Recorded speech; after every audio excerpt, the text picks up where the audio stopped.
नमस्कार दोस्तों। आज के इस वीडियो में आपका स्वागत है। आज हम परिमेय संख्याएं भाग 3 के बारे में पढ़ेंगे। आज के इस वीडियो में हम सबसे पहले यह जानेंगे कि दिए गए किसी भी दो संख्याओं के बीच अन्य परिमेय संख्याएं किस प्रकार ज्ञात किए जाते हैं, और इसके बाद हम यह जानेंगे कि दिए गए परिमेय संख्याओं के बीच योग यानी कि जोड़ किस प्रकार किया जाता है, और अंतिम में हम यह जानेंगे कि दिए गए परिमेय संख्याओं के बीच हम व्यवकलन यानी कि घटाव किस प्रकार कर सकते हैं। तो आइए आज का पाठ्यक्रम शुरू करते हैं। जैसा कि आपको याद होगा, मैंने अपने पिछले वीडियो में अंतिम में आपसे एक सवाल पूछा था कि -3/4 व 2/-5 के बीच तुलना कर यह बताइए कि कौन सी परिमेय संख्या बड़ी है। तो आइए इसका उत्तर ज्ञात करते हैं। सबसे पहले इनको हमें मानक रूप निकालना होगा। तो इनके मानक रूप निकालने पर -3/4 का तो मानक रूप -3/4 ही होगा, लेकिन 2/-5 का मानक रूप -2/5 होगा। अब इनके हर भाग को हमें बराबर करना होगा। तो हर भाग को बराबर करने के लिए हम देख सकते हैं कि 20 वह संख्या है जो अब 4 व 5 दोनों के ही पहाड़ों में आती है। तो के -3/4 में हम क्या गुना करें कि उत्तर के हर भाग में 20 हो जाए, तो 5। तो अंश में भी 5 गुना करेंगे तो उत्तर ज्ञात होगा -15/20। ठीक इसी प्रकार -2/5 के हर भाग में कितना गुना करें कि हमारे उत्तर के हर भाग में उत्तर आ जाए 20। तो हम जानते हैं 4, तो अंश में भी हम 4 गुना कर जो उत्तर होगा वो होगा -8/20। अब जैसे कि इनके हर भाग बराबर हैं, तो हमें इनके अंश भागों को देखना है कि कौन सा अंश बड़ा है। तो -8 -15 से बड़ा होता है। तो -8/20 वाली परिमेय संख्या कौन सी थी? तो -2/5। तो हम कह सकते हैं कि -3/4 से 2/-5 बड़ी परिमेय संख्या है।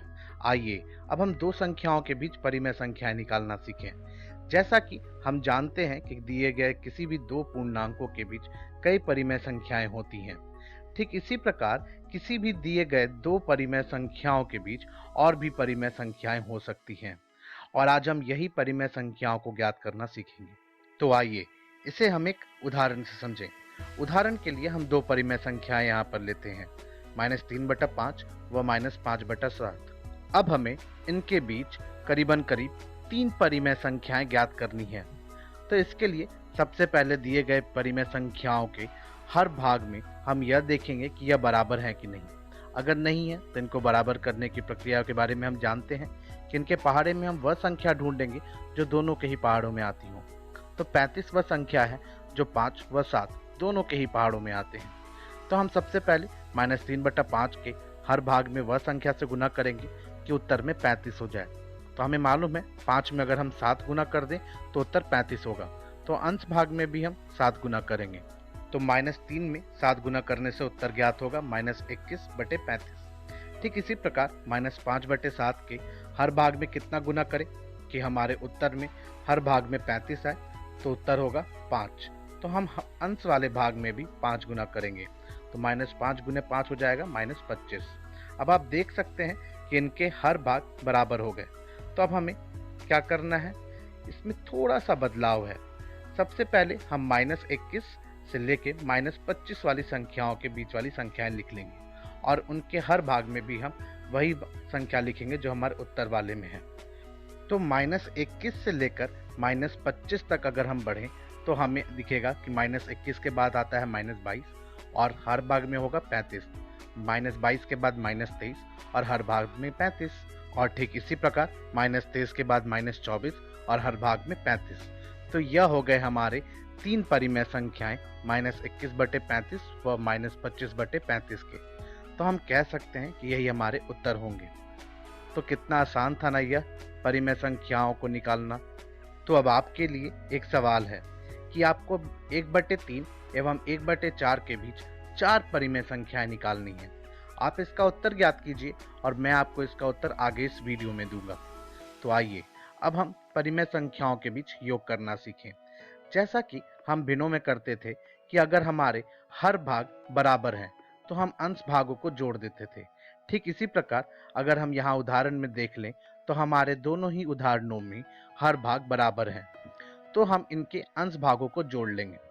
तो उत्तर में जो हमारा हर भाग है वही हम उत्तर के भी हर भाग में लिखेंगे, और अंशों को जोड़ना है तो -4 जोड़ 3। तो बताइए -4 जोड़ 3 करने पे उत्तर क्या आएगा? अगर आपका उत्तर -1 है तो आप बिल्कुल सही हैं। जी हाँ, तो -4/5 जोड़ 3/5 का उत्तर -1/5 होगा। लेकिन हम तब क्या करेंगे जब दिए गए परिमेय संख्याओं को जोड़ना हो और उनके हर भाग बराबर नहीं हो? तो हमें ठीक उसी प्रकार चलना है जैसे हमने अभी तक हर भागों को बराबर करने के लिए किया है। तो हम 3 व 7 के पहाड़े में वह संख्या को ढूंढेंगे जो दोनों के ही पहाड़ों में आती है। तो आप देख सकते हैं कि 21 वह संख्या है जो 3 व 7 दोनों के ही पहाड़ों में आती है। तो हम दोबारा दिए गए परिमेय संख्याओं को लिखेंगे और उनके अंश व हर भाग में उतना ही गुना करेंगे जिससे कि हमारे उत्तर वाले हर भाग में भी 21 आ जाए। तो 3 में हमने 7 गुना किया तो 21 आया और 7 में 3 गुना किया तो 21 हुआ। तो हम उनके अंश वाले भाग में भी उतना ही गुना करेंगे जितना कि हमने उनके हर वाले भाग में किया है। तो -2/3 के अंश वाले भाग में भी हम 7 गुना करेंगे तो उत्तर होगा -14 और 5/7 वाले के अंश भाग में भी अगर हम 3 गुना करें तो उत्तर होगा 15। तो अब हम यहाँ पे देख सकते हैं कि -2/3 का उत्तर हो गया -14/21 और 5/7 का हमने निकाल लिया 15/21। तो जैसा कि इनके हर भाग बराबर हो गए तो अब बस हमें इनको जोड़ लेना है। तो हर भाग बराबर होने पर उत्तर वाले हर भाग में भी हम वही संख्या लिखेंगे और अंशों को हम जोड़ देंगे। तो -14 जोड़ 15 करने पर उत्तर आएगा 1। जी हाँ, तो हमारा उत्तर होगा 1/21। ठीक इसी प्रकार हम व्यवकलन भी करते हैं। व्यवकलन में जब हमारे हर भाग बराबर हों तो हम बस अंशों को घटा लेते हैं। तो 5 में से 3 घटाने पर उत्तर आएगा 2, तो हमारा उत्तर होगा 2/7। लेकिन तब क्या करेंगे जब हमारे व्यवकलन करने के लिए दिए गए परिमेय संख्याओं के हर भाग बराबर नहीं होंगे? तो हमें ठीक इसी प्रकार चलना है जैसा कि हमने योग के लिए किया था। तो 5 व 3 दोनों के ही पहाड़ों में हमें वह संख्या को ढूंढना है जो दोनों के ही पहाड़ों में आती हो। तो आप देख सकते हैं 15 वह संख्या है जो 5 व 3 दोनों के ही पहाड़ों में आती है। तो हम सबसे पहले दिए गए परिमेय संख्याओं के हर व अंश में उसी संख्या से गुना करेंगे जिससे कि उत्तर वाले हर भाग में 15 आ जाए। तो हमारे उत्तर वाले हर भाग में 15 लाने के लिए 4/5 में हमें अंश व हर में 3 गुना करना होगा व -2/3 में अंश व हर भाग में हमें 5 गुना करना होगा। तो जो उत्तर ज्ञात होगा वो कुछ इस प्रकार होगा कि 4/5 का उत्तर हो जाएगा 12/15 व -2/3 का उत्तर हो जाएगा -10/15। अब जैसा कि इनके हर भाग बराबर हो गए तो अब हम इन्हें सामान्य रूप से घटा लेंगे। तो 12/15 से हमें व्यवकलन करना है -10/15 का। तो उत्तर के हर भाग में भी 15 ही होगा और हमें अंशों को आपस में घटाना है।